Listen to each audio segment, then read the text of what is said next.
আসসালামু আলাইকুম ভিউয়ার্স আমি আপনাদের দেখাবো যে আমি যে পুদিনা পাতাগুলা রোপণ করেছি তার মধ্যে দেখেন নতুন একটা পদ্ধতিতে আমি এই যে পুদিনা পাতাগুলা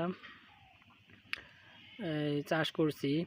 তো এটা হচ্ছে এই যে দেখেন একটা প্লাস্টিকের এই যে বোতলের ভিতরে হচ্ছে পানি, আর উপরে দেখেন ছোট্ট একটা পাত্রের মধ্যে হালকা কিছু এই যে জৈব সার বা গোবর সার দিয়ে এই যে দেখেন চারাটা রোপণ করছি।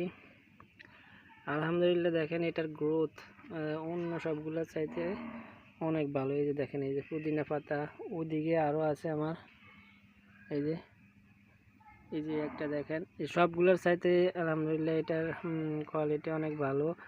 আর এটাতে সুবিধা হচ্ছে এই যে যদি এই যে বোতলটা পানিতে ভরাট থাকে তাহলে আর পানি দেওয়া লাগে না।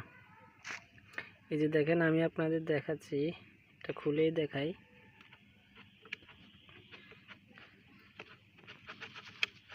এই যে ভিউয়ার্স দেখেন এই যে ভিতরে সবগুলোই যে পানি,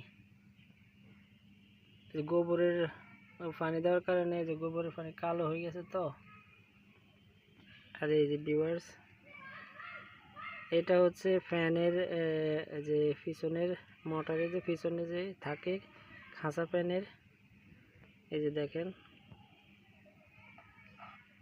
এটার গ্রোথ আলহামদুলিল্লাহ একবারে জাকড়া হয়ে গেছে। এই যে ভিউয়ার্স দিয়ে দিচ্ছি ভিতরে, এই যে এটার ভিতরে আর কয়েকদিন পরে শিকড় একবারে জমাট বেঁধে যাবে। তখন এই বোতল থেকেই পানি নিতে পারবে আর কি, শোষণ করতে পারবে পুদিনা পাতা। আমার আর পানি দেওয়া লাগবে না ডেলি আর কি। আর এই যে দেখেন পাশে এই যে আরও কয়েকটা এই যে কন্টিনিউ রোপণ করছি। এই যে এগুলো আজকে দিয়েছি, এগুলো এখনো ওই পরিমাণ শিকড় ছাড়েনি। এই যে এগুলোও আলাদা একটা পট, এই যে নিচে দেখেন পানি, এই যে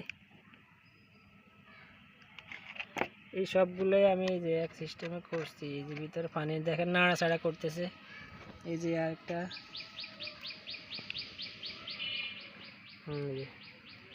আলহামদুলিল্লাহ আসলে পুদিনার পাতাগুলো চাষ করছি মূলত এই যে চায়ের জন্য, চায়ের সাথে দেওয়ার জন্য, সেই জন্য বিশাল আকারে এই যে চাষ করতেছি।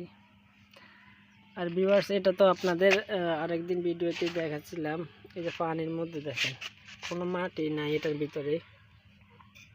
এই যে দেখেন আমি আপনাদের উঠাই দেখাতেছি, এই যে দেখেন শুধু শিকড় আর শিকড়। এই যে এটা থেকে আমি অলরেডি দুইবার এই যে দেখেন পুদিনা পাতা আমি দেখাতেছি, এই যে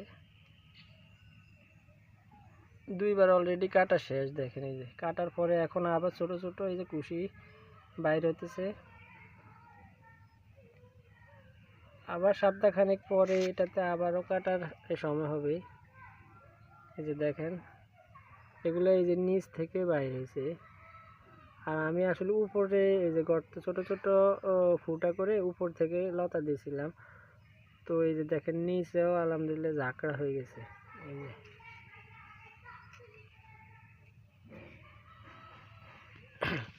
আর এই যে একটা প্লাস্টিকের ক্যারেটে যেগুলো এখনো ওইভাবে ঝাঁকড়া হয় নাই, এগুলো রোপণ করছি এই যে এক সপ্তাহখানেক হবে। আর এই যে দেখেন এগুলো তো আগের ভিডিওতে দেখানো। এই যে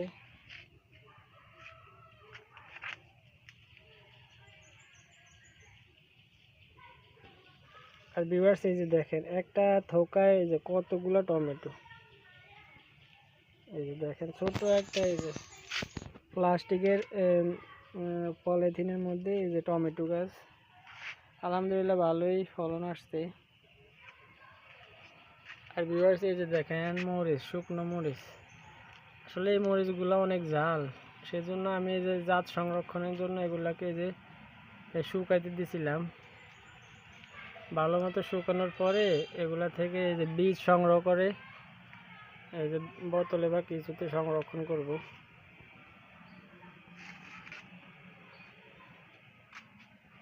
আর ভিউয়ার্স এই যে আপনাদের গত ভিডিওতে যে আমার আম গাছের ভিডিও, ফুলের ভিডিও দেখাচ্ছিলাম, এই দেখেন ফুলগুলা অলরেডি দিয়ে যে ফুটছে, হালকা হালকা ফুটা শুরু করছে। এখনো আমের গুটি গুটি আম এখনো ধরে নাই।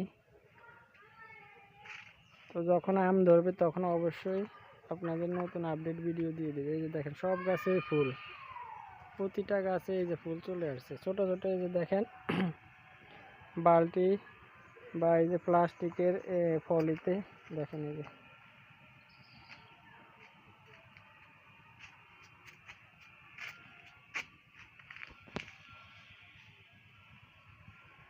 তো ভিউয়ার্স, আজকে এই পর্যন্তই। আশা করি আপনারা সবাই ভালো থাকবেন, আর আমার চ্যানেলটা অবশ্যই সাবস্ক্রাইব করে দিবেন, পাশে থাকবেন। আসসালামু আলাইকুম।